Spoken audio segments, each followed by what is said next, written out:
The story began 57 years ago, in 1967, in New Delhi.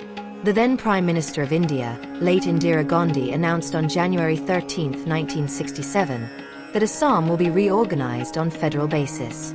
During that period, Meghalaya and Mizoram were integral part of Assam. Prime Minister had made that announcement because there was a demand from All-Party Hill Leaders Conference, APHLC, for a separate hill state. Bodo leaders realized that it was the right time to raise their voice for a separate arrangement for tribals, including Bodos like the one for hills. Just after the announcement of the reorganization of Assam, tribals leaders came together and founded PTCA, Plains Tribal Council of Assam, on February 27, 1967, under the leadership of Sri Somar Brahma Chowdhury and Sri Charan Nurjari. In Chapter 4, the author of the book also mentioned about the foundation of All Bodo Students Union, ABSU.